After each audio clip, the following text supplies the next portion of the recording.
Hello everyone, my name is J. Koteshwar Rao.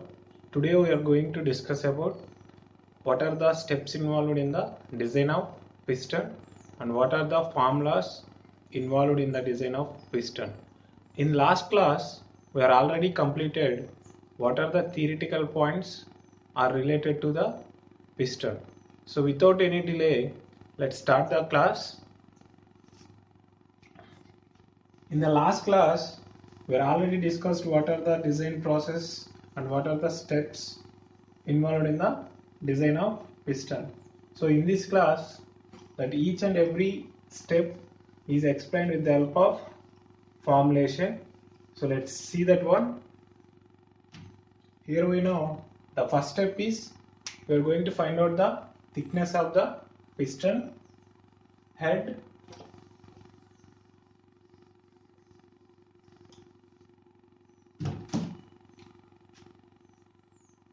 First step is thickness of the piston head.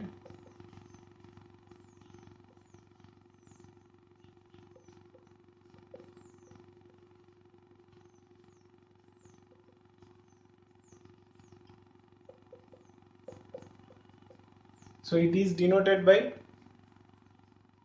small t1. Here the thickness of piston head is derived with the help of two forms. The first one is the based on the material condition and next one is the based on the amount of heat dissipated in the piston. So the first one is the based on the material condition .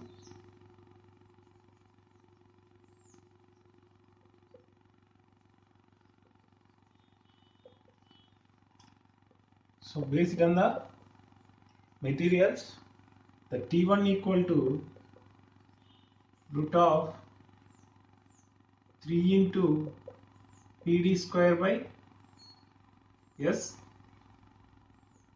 16 STP. This is the form to find out the thickness of cylinder head. So let's see what are the terms here involved. We know P is the maximum gas pressure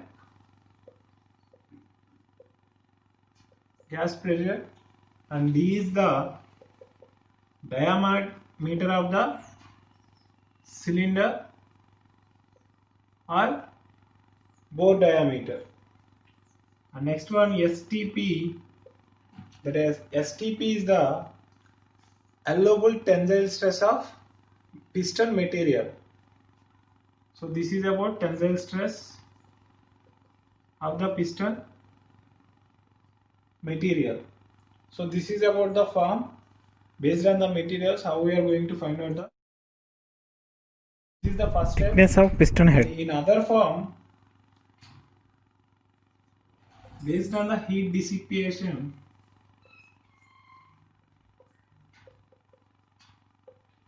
heat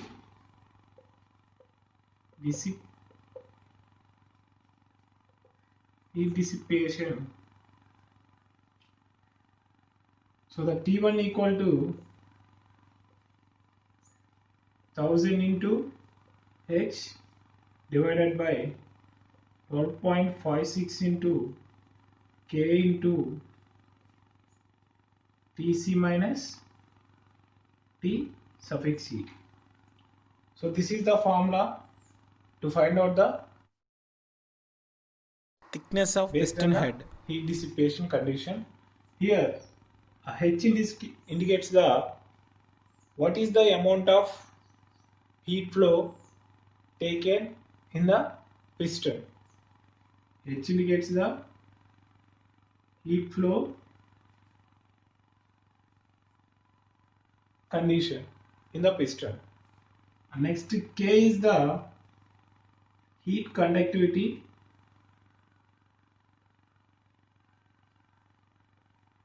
It is the heat conductivity here. And Tc and Te is here the temperature differences. The Tc indicates center of the piston temperature and Te indicates the edge of the piston temperature. So this is about the temperature differences in piston. With the help of this form also we are going to find out the And Thickness next, of piston how head. we get the H? The heat flow here we get with the help of this form 0.05 into m into Cv into Pv. So this is the formula to find out the heat flow condition. Here m is the mass of the fuel and Cv is the calorific value of that fuel, and Pv indicates the brake power. So we know how we get the brake power. Here the brake power equal to Pm into L into A into N by 60 into 1000 into 1000. This is the form to find out the brake power.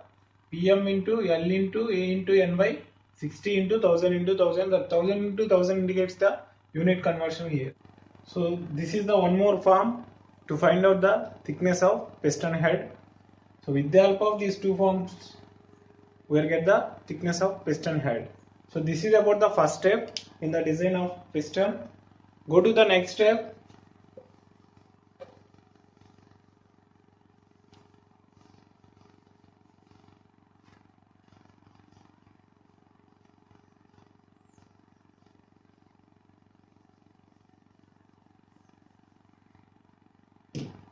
The next step is to find out the thickness of ribs. That is the second step here. Thickness of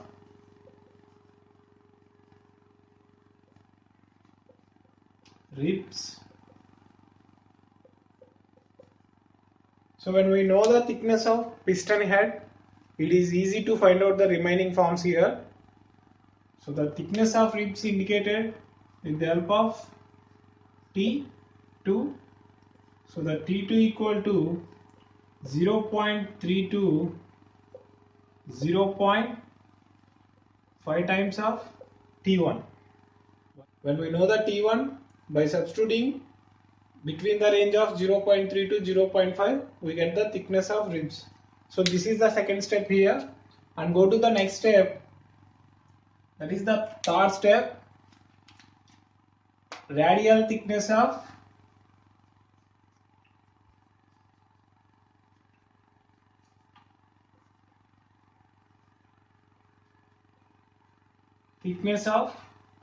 piston rings. Piston rings. So it is denoted by T3. So let's see how we get the radial thickness of piston rings. So that is equal to D into root of 3pc by S BR. So this is the form to find out the radial thickness of the piston rings. This is the area what we have defined here, the radial thickness of the piston rings. Here we know D is the diameter of the cylinder or bore diameter, and next PC is the contact pressure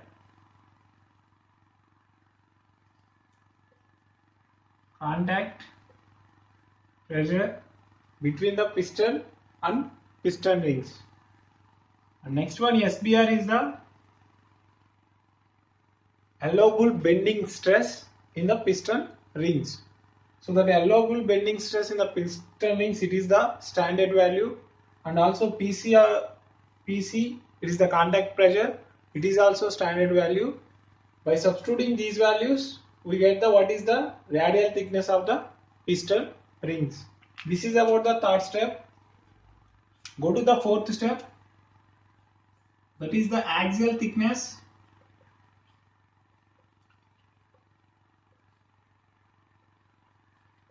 Axial thickness of piston rings.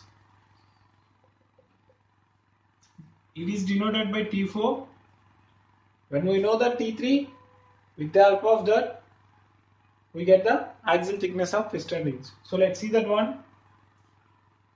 That is 0.72 1 times of T3. So we get the axial thickness of the piston rings by substituting these values here. So this is the form to find out the axial thickness of piston rings, and go to the next step. That is, we are going to find out what is the depth of ring groove.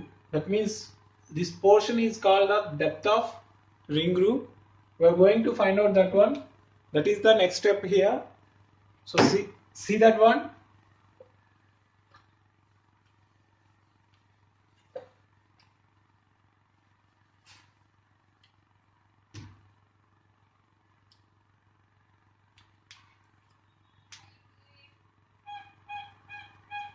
I think it is the fifth step here.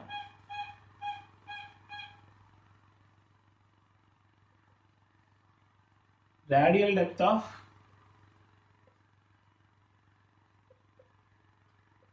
ring groove. So it is denoted by small b. So let's see how we get this value here.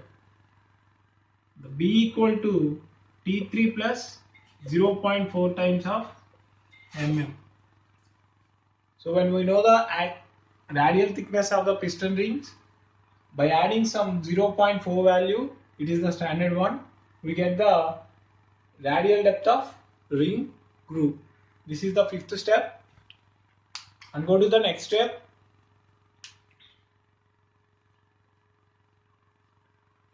So that is, we are going to find out what is the thickness of the barrel at the top end of the piston.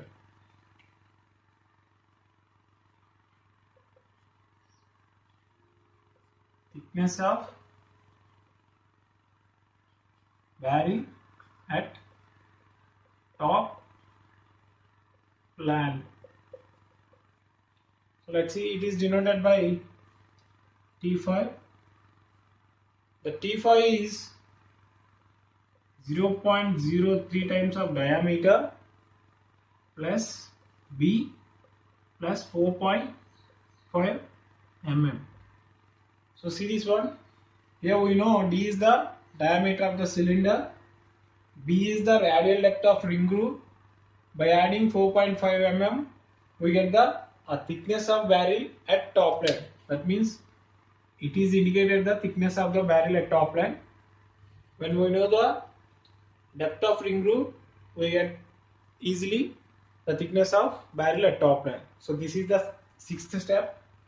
Go to the next step, that is the seventh step.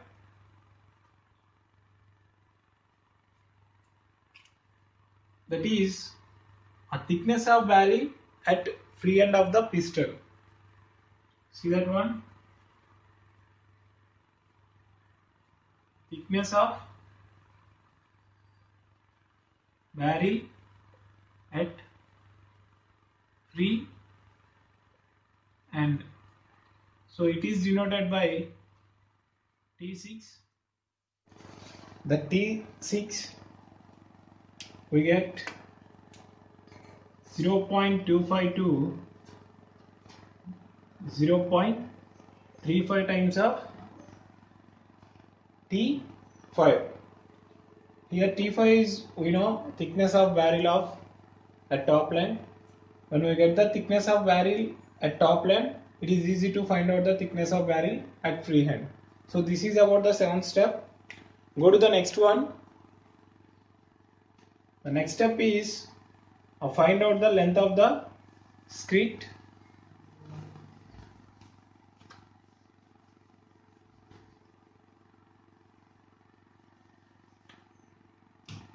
Next step is the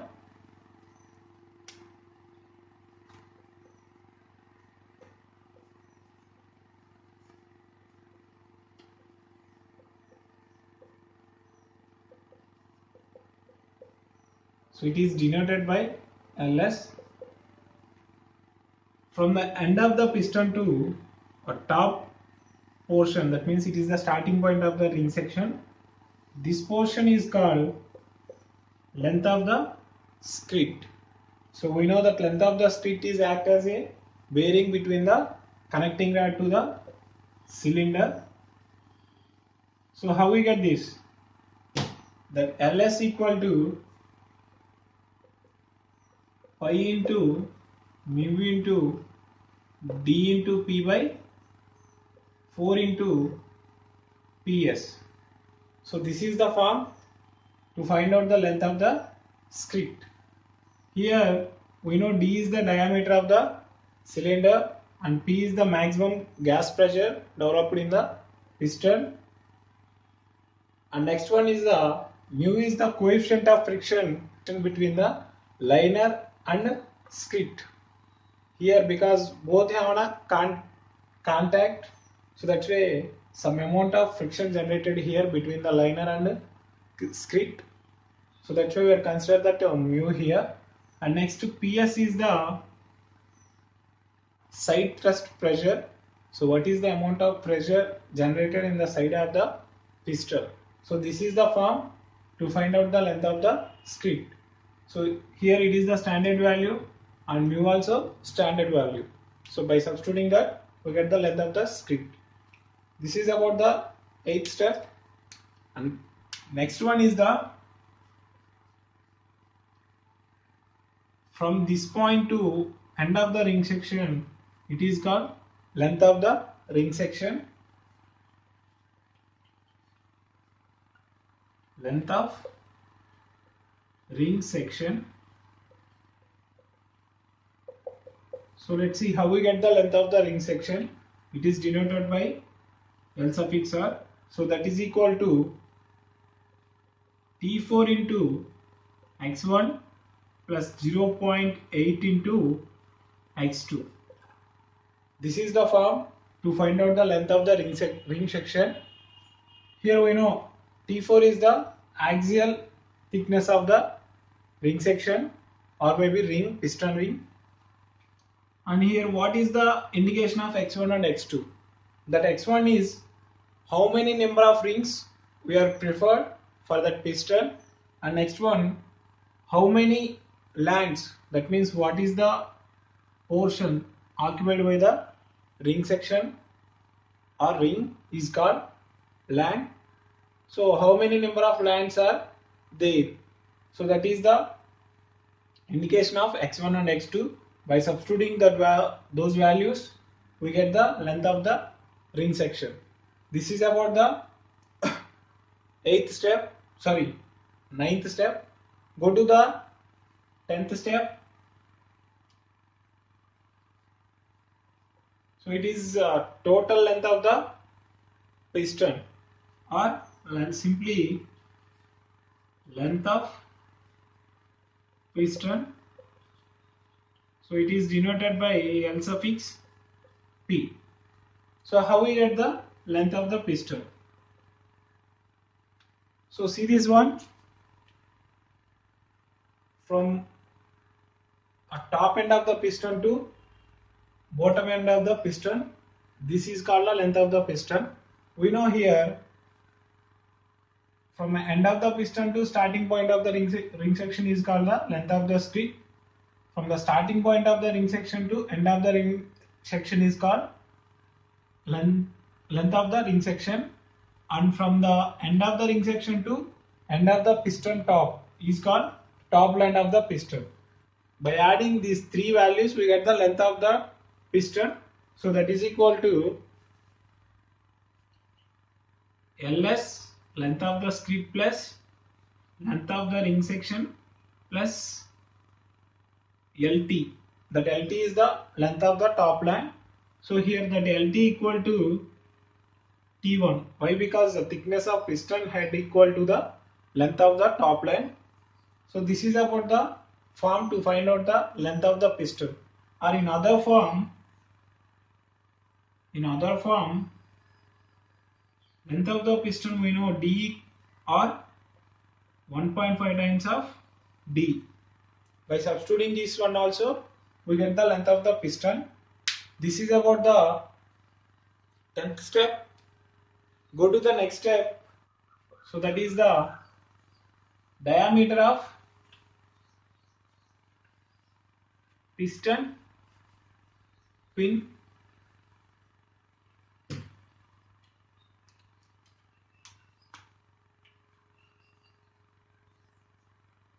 So diameter of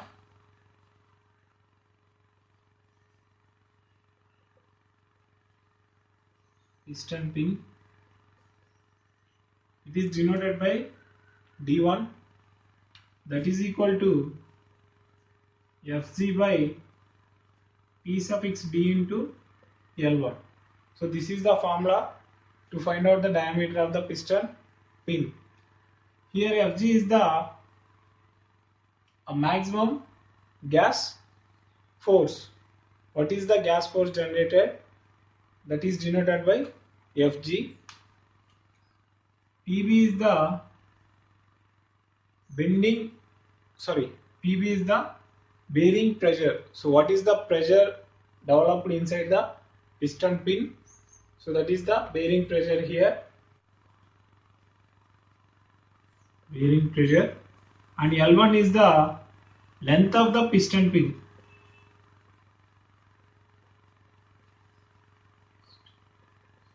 So this is the length of the piston pin. So what is the length we are provided further? It is equal to same D1 or 1.5 times of D.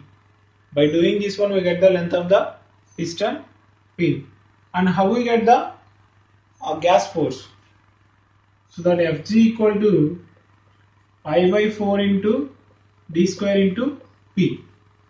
Here we know P is the maximum gas pressure generated or developed in the piston and D is the diameter of the cylinder. By substituting these values we get the Fg. When we know Fg, it is easy to find out the diameter of the piston pin. So these are the steps are involved in the design of piston. So this is about today class. In next class we are going to solve one practical problem related to design of piston.